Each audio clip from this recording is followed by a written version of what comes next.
All right, boys and girls, we are back with another edition of the Federalist Radio Hour. I'm your host, Ben Domenech. You can email us, as always, at radio@thefederalist.com. Follow us on Twitter at FDRLST. I'm happy to be joined today by Karol Markowicz, who you can follow on Twitter at Karol, that's with a K.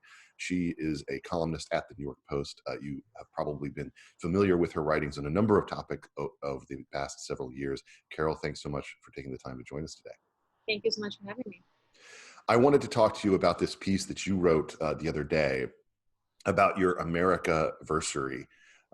Tell us a little bit about the background of this and why it's an important day for you.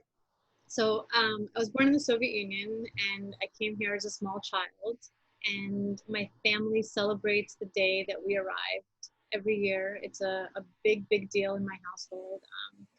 My father arrived a year before my mother and I, and on his 16th year, he got himself a sweet 16 cake. And it's a really big celebration. It's treated like a birthday, if not more so. And, just being grateful to be here and feeling grateful all the time and having one day to focus that gratefulness and talk about how things could have gone or the other ways that our lives could have been shaped is important to us.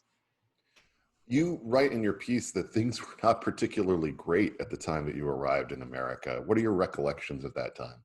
So my father came in 77 and my mother and I arrived in 78, a year later, both of us in July.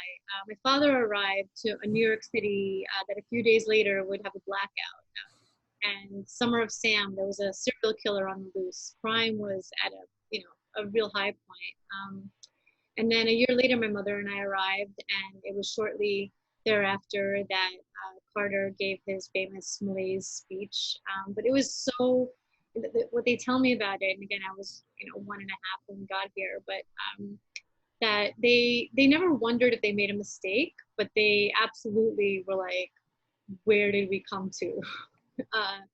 And they were still happy, and they were still very blessed to be here for all the reasons that an immigrant would feel that being in America.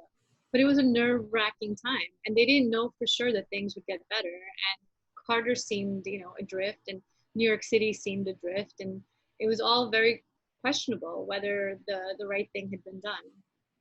Steve Hayward, who's written a couple of books that cover the Carter years, has a line that's along the lines of Jimmy Carter, who as a candidate promised a government as good as the people, upon being president for a few years, announced that the people were no good. So it seemed one of these times when, there are a lot of questions about America and what it would go through and whether you were coming from, the winning side of the Cold War to join the losing side, as Whittaker Chambers famously said. What were the aspects of that time, though, that gave you hope about the future and your family, the mindset that really would come to love this place, this new home that you had? So even though, despite the fact that it was a crazy time to be in America, especially newly arrived in America, my family appreciated that they were free and that there was nobody following them around to listen to their conversations. Plus, we're Jewish, so my father became a taxi driver. My mother took up knitting for a local store, and there was no question that they could be whatever they wanted to be. My father went on to become a doctor, and that was a profession in Russia that was not really accessible to Jews, or if it was, you were sent to some far-flung, country to practice it, and you had no freedom of movement. And obviously the election of Ronald Reagan played a gigantic role for my family. I have a brother named Ronald. It's not a coincidence. So it's, the confluence of events at that point where they saw in America begin to rise out of the ashes of the 1970s, and hope really mattered, and patriotism really mattered, and Reagan was that guy for them, and things started to look up. And you recount this an incident in your New York Post column in 2012 where you were attending a WNYC event, and the host, Brian Lear, asked how many people in the room a room full of New York lefties that felt optimistic about the future. You say you were one of only two people to raise your hand. That incident really stayed with me because I should have been not optimistic about America. I did not want Barack Obama to be president. I definitely disapproved of so many things that he did, but I didn't see him as the be all end all of American life. And just like I don't see Trump as the be all end all of American life. And I don't really believe in Trump's America or Barack Obama's America. It's our America, and we just happen to have whichever leader we happen to have. Another thing that I often say is in a lot of countries, it doesn't matter who the leader is for negative reasons. But in America, it sort of doesn't matter that much who the leader is for positive reasons. They can only do so much. They only have a certain amount of time. It's all very compact. So, I was really surprised that how could they not be thrilled with the election of Barack Obama? How could they not be happy and hopeful and looking to the future? But they weren't. And it was a real shock to me. I had a conversation, I think in 2009, maybe a year into Obama's first term, with one of the most conservative people who I know, who is a conservative political consultant who works for conservative candidates. And we were looking at, the scene politically in America. And I asked him, what do you think it would take for Obama to be a one-term president? Mm-hmm. And he said, quite honestly, I hope he isn't a one-term president, because if he is, that's going to indicate that something so terrible had to happen on his watch that we would boot the first Black president out of office. Right. And that's a conservative saying who disagrees with Obama about everything, virtually under the sun. But the point is, he didn't want the country to go through something so terrible, that would make people do that. And that's a sentiment that I hear a lot from people who are, of the conservative bent. Do you think that it's just, for some people, politics has replaced religious belief in their life, or it's come to animate them in ways that traditionally America's political experience never really has? Yeah, absolutely. I think it's replaced a lot of things. For some people, Trump hate has replaced a personality. That's all they are, is a Trump hater. Absolutely. I've always felt that I root for America, and if that means that the other party gets elected that I want, or a candidate that I don't like makes it into office, then so be it. I'd rather have America on a positive track. I think like Paul Krugman is one of the worst about stuff like this. He is often openly rooting for defeat in every aspect of American life, so that Americans finally do the right thing and elect the guy that he wants to office.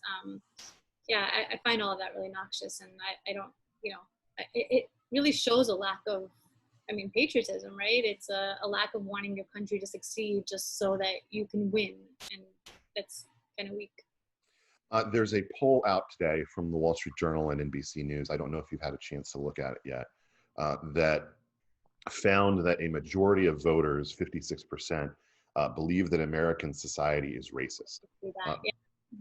It's interesting how this breaks down, by the way. Most men don't actually think that America is racist. It's about 46%. So it's really the women who are driving it. 66% of women say that that American society is racist. White people are evenly divided. 51% say America's racist. 78% of Black Americans, 60% of Hispanic Americans, 82% of Democrats, only 30% of Republicans, and only 45% of independents. So not even a majority of independents think that America is racist. One thing that's interesting is that is also driven by the youngsters in the relationship. 18 to 35, 65% say America is racist. These are all numbers that are boosted significantly from the last time that these questions were asked. They're all up, across the board. Why do you think that, less than 4 years removed from Barack Obama's presidency, Americans are so convinced that our society is racist? Two things that I think about this. For one thing, that's the smart position right now. If you're a smart person, then you think America is racist. But the second thing is, I always would love to see a follow-up question. Like, so are Americans racist? Yes. Are you racist? Well, no. So other Americans are racist, but not me, not the person answering it, which is, would be the biggest tell, right? Nobody thinks that they're racist. They just think some other hidden group is. So, and I think that, look, the last few months have been really hard. And just the fact that we were on lockdown and went straight into the protests and the riots, and the way that they were covered, and the way that corporate America just went on this apology spree. And it's not hard to imagine that people saw that and were like, maybe we are racist if like all these companies are apologizing for something or like pledging to do better. Like, what were they doing in the first place? So every like liberal leftist person that I follow made some sort of, I will do better. I don't have anything to do better. I'm already doing great. Well, one thing that I think is you've gotten onto something that I think is very true, which is like drilling down to like personal level. It's kind of similar to the way that, people will tell you that all politicians are corrupt, except for the politicians that they elect. Right. So if you ask them, is your member of Congress corrupt? Most people like their own member of Congress. But Congress as a whole, as an institution, they view as totally corrupt and that type of thing. Now, that is not always true, because you did elect Bill de Blasio, and I have yet to meet a single person ever who likes Bill de Blasio. So it became cool in New York to dislike Bill de Blasio. But look, I mean, he was reelected in a landslide last time. So all the people who now are like, oh, I hate Bill de Blasio, he hasn't changed. He has not changed. It's just always this bad. Right. Public opinion made it okay to hate him. And it's sort of following that same trend line of public opinion says that Americans are racist. Therefore, I believe Americans are racist. And people I know don't like Bill de Blasio, so I don't like Bill de Blasio anymore. It's a very follower situation. I want to circle back to New York politics in a minute, but before I do, one thing that you just said there I think is interesting, which is we have had American corporations take on a new moral leadership position in ways that kind of disturbs me. And it's not so much, people mostly talk about like the social media side of things because that's more apparent. And so it's like, oh, we're investing way too much in like the moral decisions of Mark Zuckerberg or something like that. What bothers me more is, here, I'll just use the example of the Redskins. I grew up a Redskins fan. I've always assumed at some point the name would change, probably the next time they sold the team, that there would be a name change that would happen at some point. I personally am not offended by the name. I see the polls that show that Native Americans aren't offended by the name. The tribes in Virginia certainly aren't offended by the name. But I always just assumed at some point this is going to change. It's a vestige of the past. People feel uncomfortable about it, particularly white people who feel like, it's some indication of racism. But the polls pretty consistently said, that's not something that a majority of people favor. And then along comes FedEx and Nike in the last couple of weeks and basically tell, the board of governors of the Redskins, oh, this has to change. This has to change now. And immediately they go through this very brief process and immediately say the name's going to change. The polls that came out from Morning Consult last week had 29% support for changing the name. Mm-hmm. Now, I'm not saying that the name shouldn't change, but I always assumed it would be like, well, the support for changing the name has got to get higher. It's got to be, 50% of people or a significant portion of fans say, yeah, we should change the name. I don't really like the idea that things are so like FedEx or, China-funded Nike has the moral authority to go in there and just say, yeah, we're just removing all of your products from our store. You can't buy that anymore. We think that's racist. By the way, look the other way while we have all of our things made in sweatshops in China. And so, yeah, that just bothers me. Right. It's mob rule. I mean, it wasn't like FedEx leadership woke up one day and decided, oh, this Redskins thing, suddenly bothered them. And they knew what they were signing up for, right? But I'm sure they had a mob, campaign directed at them. Well, and part of it's that, but also I think it's that they're wokesters now high enough up within these corporate HR situations and within the comms shops at these places where they say, we're FedEx. How can we take a stand that indicates that we're on the side of the anti-racists, Right. you know? And like, this is a convenient way to do that. Nobody pay attention to any of our policies or anything, you know? That just bothers me. And I don't really know how we get out of that, because Right. it's one thing. I would say you're welcome to join the Cowboys, fandom. Well, the problem with it is Unacceptable, because Cowboys, I don't know, yeah, who are they fighting against? the Rangers are next. Yeah, what were Cowboys except for colonizers? But Don't say that.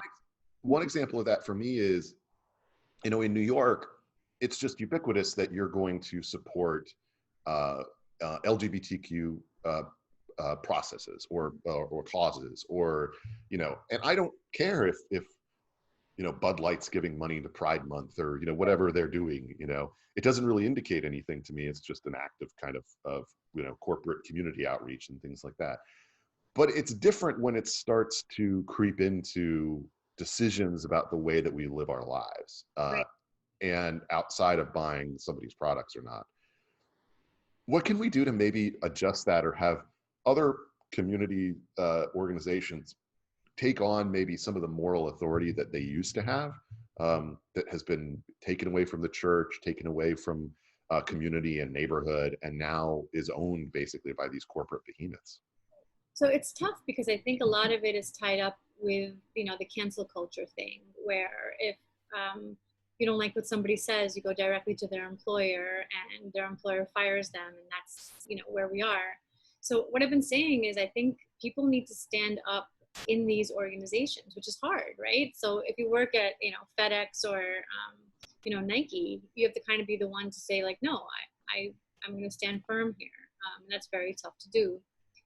So it comes down to regular people sort of fighting back against this. The 29% that, want to change the name are up against the 71% that don't. So the 71% should be a lot more vocal than they are, but that's also tough to do, because now they're racist if they want to support the Redskins name publicly. It's a jumble of problems that come down to people don't want to have their lives destroyed for having the wrong opinion. And we're in this really tough space right now where that's a common thing that happens. I know, pay a lot of attention to what's going on in media circles. If someone was to come to you tomorrow, Karol, and offer you a column at the New York Times, would you take that job? Are you kidding? Yes, I would take, absolutely. Yes, come to me, New York Times. I will show you the way. Why not? I want to have my opinion in as many spaces as possible. How long do you think you would last there? Oh, less than Barry. I think you would last 1 month. I think that by the fourth column, I think you would. I would not be. I would not be chased out. Like, you would have to fire me. I am not resigning. Even though I respect her so much, and I know she's been through so much, and I know how hard it must have been to work there. You're going to have to absolutely fire me in order to get me to leave. And so maybe that's why they wouldn't hire me in the first place. I'm with you on that. The Times is in this very difficult position, where they have a staff that is clearly it's the divide that's indicated by that Harper's letter and by the response to it, where the new left, which is now the old left, that is inherently more tends to be a little bit more technocratic, more centrist minded in some ways, certainly more free speech minded in a lot of ways. And you can see that in our popular culture reflected through people like Bill Maher, or someone like Steven Pinker, or people like that who are pro-Enlightenment. They're basically where the ACLU was until 20 minutes ago in their thinking about a lot of these civil liberties things. And they're at odds with as Barry laid out, mostly younger, much more aggressive form of the left, which does not value that kind of free thought, free discourse side of things. There's one aspect of this, though, that I think is kind of left out of the conversation, which is that because so many of these institutions have pushed conservatives out, have pushed out anybody who could be described as being firmly on the right. That leaves them with very few targets who aren't basically just the old lefties. There's no one else for them to eat.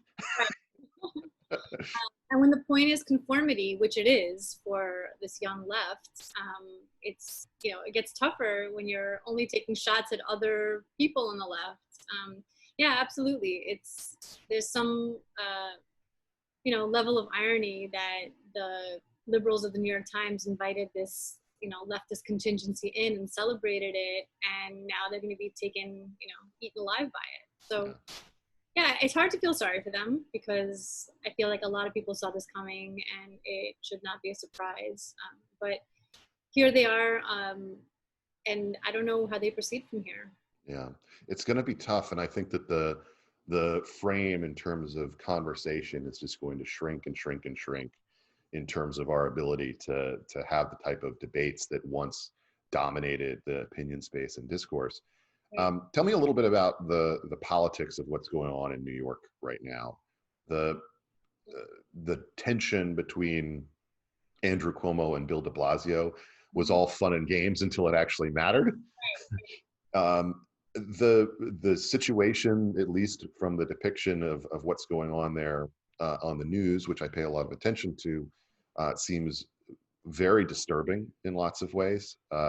Not just the continued economic problems, but pullback on the part of police, you know, additional crime waves, sweltering hot summer, economic despair, and very 1978-ish. Yeah, it takes you back. How do you feel about it now? And do you think it is fair to compare it to the late 70s when you arrived? It is. I think one of the things that is missing from the conversation, I know you know about this, but I think a lot of people don't, is how many people left New York, how empty it is in the city, how anybody that has any means is gone, and they're in their country house or in their beach house, or you know, at the worst case scenario at their parents' house, and whether or not they're coming back is a giant question mark. I mean, sure, the super rich will have their apartments here and they could live elsewhere, but for a lot of sort of just maybe upper middle class, does New York make sense for them anymore? And I'm not so sure. The thing with the de Blasio and Cuomo fights, I wrote a piece for the Washington Examiner examining everything that Cuomo had done. And the joke is that Bill de Blasio won almost every single showdown with Cuomo. And yet Cuomo is this hero. Bill de Blasio said, we need to shut the city down. And Cuomo said, no. And then Bill de Blasio said, we're going to shut schools down. And Cuomo said, no, we're not. And then, you know, he keeps bending on all of this. Bill de Blasio said, we're going to keep schools closed till the end of the year. Cuomo said, no. And then he had to, of course, bend on that. He's been just so coddled by the media and so not treated the way any other leader should be treated. And I think it's partially because of his brother. I think that, you know, no one CNN's going to go too hard on Andrew Cuomo because they work with Chris Cuomo and he's a buddy and whatever. And then Fox gets dismissed because, oh, they just don't like him. You know, Cuomo had this line like, if you don't like his leadership, you want Democrats to die, or, you know, I mean, literally something insane like that, that nobody called him on. I tweeted about it, but I did not see it anywhere else. And so he says crazy things. He's a gaffe machine, and he did a terrible job. And yet he's celebrated as this winner. You can order a poster. Yeah, you can order a poster of 32,000 people dying, and our governor really not taking any responsibility for that. So, and the other thing is, I don't understand how, you know, he's talking on this media victory tour, and he's talking about how these other states are not doing as well as we did. New York seeded the virus in so many places, and this is not a fringe opinion.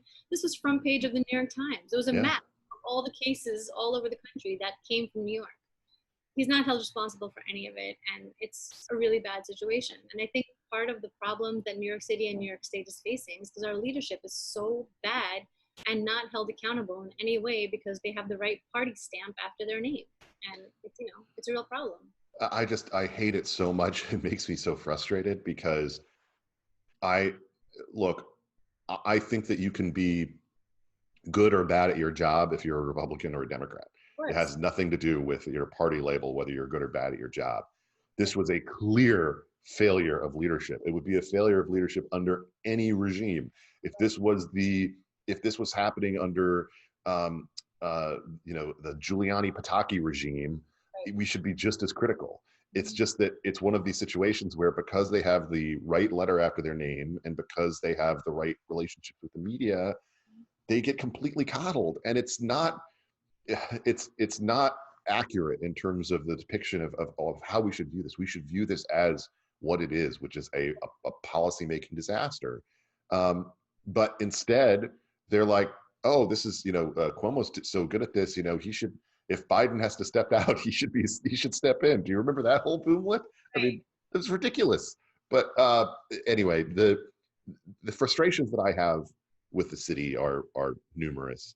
But I do love New York. I think it's a great American city, and I am very concerned about it in the immediate future. You talked about how people with means have kind of fled the city.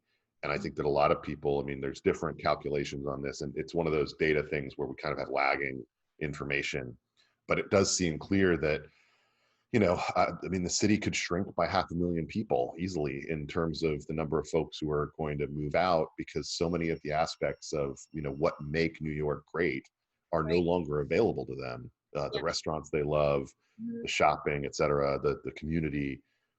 What are your concerns about New York at the moment, and how long do you think it's going to take for it to come back? Schools is another giant one. So a lot of people I know that left New York City and went to their country homes in Connecticut are saying, well, Connecticut schools are opening, so maybe I'll just stay here. Maybe I won't, maybe not forever, maybe for the next year. And so I think it's, whether schools open, and it looks like they definitely won't, not even on some half-time plan like they've been planning, is going to play a gigantic role. A lot of people live in certain neighborhoods for the good schools, and if those good schools don't exist, what's the point? Oh gosh, I don't want to have to live in Connecticut. Nobody wants to live in Connecticut. But seriously, it is frustrating, because I think that we had been looking at places right before this came down, because we felt like we were going to have to we've been split for years between the Washington, D.C. area, Virginia, and New York. And we needed more space, and with a baby on the way, and we wanted to look at sort of different neighborhoods that would be more like a neighborhood, because I think that it's very important to kind of have that once you have a kid, because it's one thing to be in kind of a stark kind of downtown area when you're just jetting around the city. It's another, but now I'm very concerned, because I think it's all up in the air, and we see the rents dropping in different areas, and we're concerned about, well, what does that actually mean? Where is the crime going to be located? That kind of thing. What do you think is going to change in the way that people live in New York over the course of the next couple of years, as we draw out of both this economic decline, this incredible disruption to society, and more? So what I keep saying is, a lot of this crime is very localized in certain neighborhoods. And because those neighborhoods are poor, and because those neighborhoods are minority, nobody cares. Bill de Blasio completely dismisses these crime numbers, and he has for years. That's the other thing. This is not new. For many years, anytime there was a spate of shootings in Brownsville or East New York, it was like, Brownsville or East New York. Park Slope, where Bill de Blasio lives and where I live, has 0 murders. 0 murders this year, 0 murders last year, extremely safe. We start seeing shootings in places like Park Slope, you're going to see a completely different government. And I hope we don't, but I also think that's the only thing that's going to wake people up if bad things start happening in good neighborhoods. So we'll see, but I think that's the only way. During the 2008-2009 downturn, Washington as a city was largely insulated, from any economic ramifications, but they still saw kind of a crime creep. And what happened was the it wasn't so much shootings as it was muggings and theft, petty crime, sort of low-level purse snatching and things like that that would creep into areas where, formerly it was tourists and just, happy kind of people, peace. That's something that I wonder about when it comes to New York. Do you think that there's going to be a situation where the crime it kind of creeps or goes out of these neighborhoods and starts interacting with people who de Blasio has to actually respond to, as opposed to ignoring it? It's very funny because I mean, I hope not, but yes, obviously that's a possibility. But all these neighborhoods have the defund police signs in their windows, and yet all of these neighborhoods, the big crime around here is stolen Amazon packages. And what's the number one suggestion? Definitely report it to the police, because the police have to know how many, the statistics of like how many packages are getting stolen and how they can deal with it. So the defund police movement is what I've been calling an I'm rich movement. I don't need the police because I live in such a safe neighborhood that this just doesn't apply to me. And so I want to strip these services from the poorer neighborhoods. But yeah, if we start seeing purse snatching or muggings or whatever in, the safer neighborhoods, you're going to see a gigantic change of opinion. And my other line is the defund police sign is going to be triple the police. So. Mm-hmm. The conversation nationally is obviously driven more than anyone else within the Democratic Party at the moment by Alexandra Ocasio-Cortez. I think you have to respect her for recognizing that she is a young voice within a party that is led overwhelmingly by septuagenarians who have, whatever their past record of achievement. In the case of someone like Nancy Pelosi, they have absolutely no game when it comes to social media or the internet. And AOC has come to dominate that side of things on the left. I'm curious as to your perspective on her, now that you've had a little bit of time to get to know her better in terms of your viewpoint. You mentioned her in your column, but what's your take on her and her future? And do you believe that her ambitions are going to lead her to challenge Chuck Schumer? She's a natural. She's really a political natural, and it's amazing to watch it.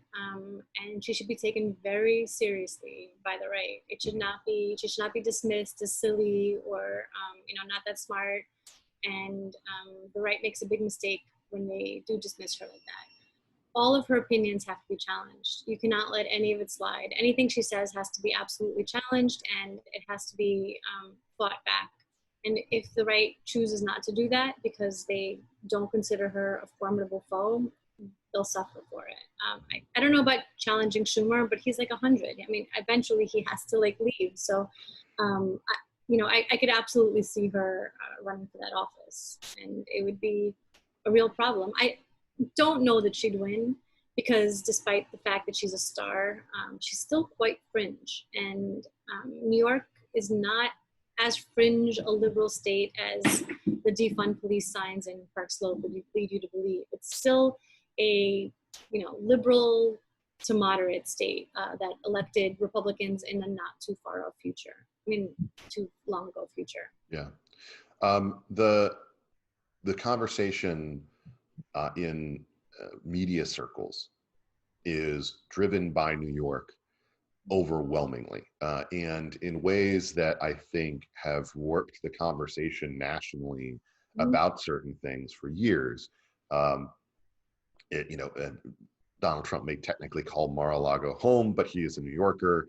Hillary Clinton, may technically be, from other places, but she was technically a New Yorker. I mean, this is a situation where New York personalities have enormous access to media, and the media that lives within these areas is driven in large portions by what they see.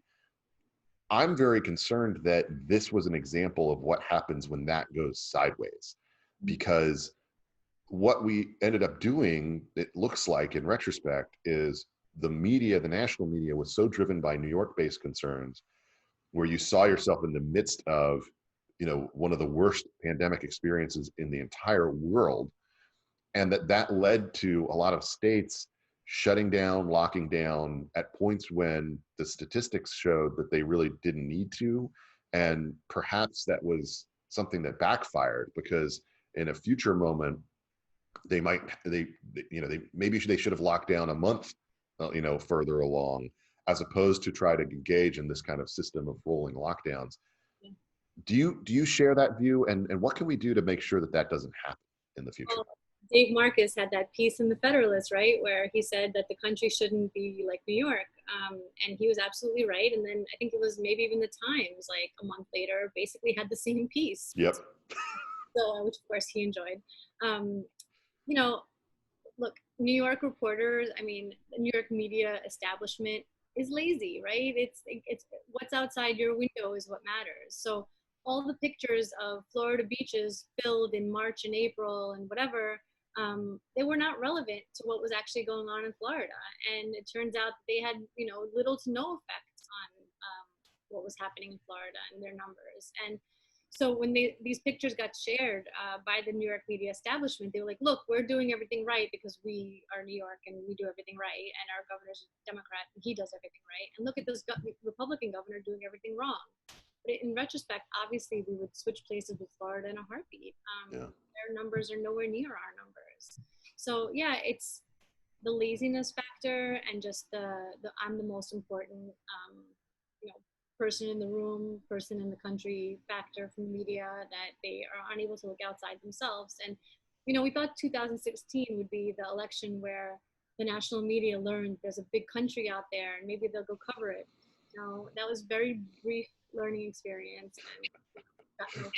Their answer to covering the country that was out there was to hire a centrist bisexual named Barry Weiss and allow her to publish, some of the people that she thought could open people's eyes up to that, and then to make for such a terrible work environment that she has to leave.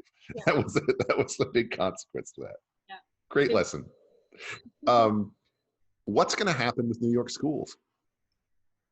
I don't know. I mean, well, it's funny because what I thought was the worst case scenario a month ago, where the schools are only open 1 to 3 days a week, is now the best case scenario because it looks like they're not going to be open any days a week. Again, in my perfect media world, every time Governor Cuomo is celebrating himself on TV, I would ask, how can New York have won over this virus if schools are not opening? Yeah. How can nail salons open before schools? How can the economy run without schools? And all of these questions, or the best one, everything was essential and non-essential right up until we got to schools. And now schools are essential, but they still can't open. It's, again, goes back to the problem of media refusing to do its job. And if they were, then schools would open because the science says they should open. And every country in the world who had higher death rates than us per capita are opening. And yet we're not. So it's going to inform a lot again of what happens in New York going forward. Are you worried that everything's going to lock down again in a couple of months? Yeah, I think so, because we didn't learn any lessons. And up until like 2 weeks ago, New York still had the highest daily death rate from coronavirus. And people are like, oh, well, there's a lag. But there's not a lag from March, and there's not a lag from April. So this has clearly not worked. I just think, I have friends in Sweden, and I'm like, are your kids wearing masks to school in September? Like, no. Why would kids wear masks in September? Well, we are taking this insane position that kids can not only go back to school, but if they do, they have to socially distance, which Britain is also not doing. They have to wear masks, which, kids under a certain age are barely contracting this thing, let alone passing it on. There's no science involved, so it's really hard to watch other countries do it better than us, because back to the beginning of this, I'm very patriotic, I'm very pro-America. I think, we're the greatest country in the history of the world. And yet, we're opening pawn shops before schools, and I just don't get it. It's very frustrating. I listened to John Podhoretz talking on Commentary's podcast. He's always going to whatever the most recent, death number was in his state. And so he's like, in all of California, the other, just a day ago, they had, in all of California, they had 9 deaths and they're locking down again. He feels like he's It sounds like he's pulling out the remaining hair that he has.